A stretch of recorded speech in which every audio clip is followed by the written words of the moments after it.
Welcome to the exercise series to prepare for sport after an arm amputation. This series is going to focus largely on returning to paddle sports, but it could be used in preparation for almost any sport after an upper extremity amputation. The first exercise I'm going to introduce is core bracing. Begin this exercise lying on the ground or on a sturdy table and feel just inside your hip bones for your core muscles, and I want you to think about tightening those muscles so you should feel it contract underneath your fingers. You can move your hips, whether it's tilting them forward or backwards, to find what's comfortable. Once you find that spot, I want you to tighten those muscles just strong enough to be able to breathe normally. And you're going to hold this contraction for 3 slow breaths. Next, we're going to build on the core bracing by adding a hip bridge. To begin bridging, you'll lie on your back with your knees bent. Feel for those core muscles activating that you practiced earlier. And now you're going to raise both arms up in the air. Now squeeze your glutes or butt muscles and lift your hips straight up in the air.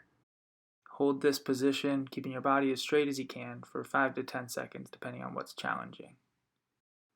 When you're at the top of the bridge, avoid going so far that you arch your lower back like you see here. If it's too challenging with your arms up in the air, you can place them down on the ground next to you and press into the ground while you lift your hips up. The next exercise is a front plank to work on stability in the front of your core. You'll begin lying on your stomach with your upper arms directly beneath your shoulders. Now you'll engage the muscles in the front of your core to lift your body up off the ground onto your toes.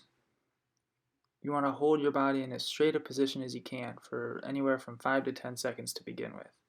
While you're doing this exercise, don't allow your body to sag down towards the ground. If this exercise is too challenging to begin with, try planking on your knees, thinking about the same concepts, keeping your body as straight as you can. Then you can progress from there to planking up on your toes.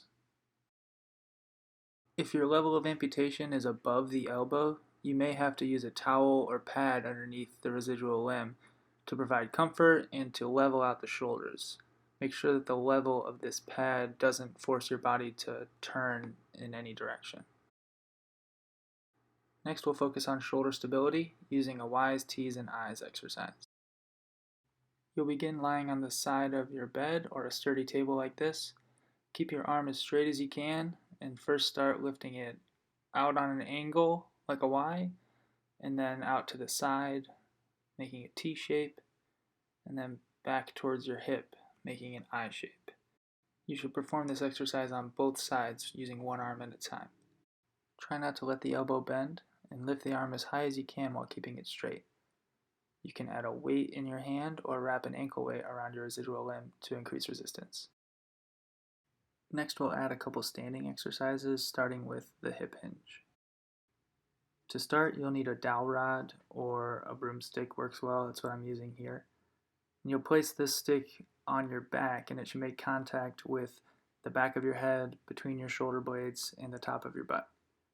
You'll start by pushing your hips backwards and hinging forward at your waist. And we're going to see this exercise from the side as well. You can see from the side that this motion starts by driving your hips backwards. As you drive your hips backwards, you should hinge forward at the waist, and you should feel a stretch in the back of your legs. As you hinge forward, don't let yourself bend at the low back, allowing the stick to come off here, or flex forward at your neck, bringing your head off of the stick. For the last exercise of phase 1, we'll work on rotational stability with the Pilaf press. This exercise requires a resistance band, and you'll attach it to a sturdy pole or to a door. Begin in an athletic position with the band at your belly button and press it out away from your body. Don't let the band rotate your body back. This exercise can be done with 2 arms or with 1 by using the outside arm to press. To adapt this exercise, place the band as far to the end of your residual limb as you can. You can use a towel in between the band and your arm if that improves comfort. When you're doing it with one arm, don't allow the band to pull your body back or to pull your arm back towards the connection, maintaining stability throughout the entire exercise.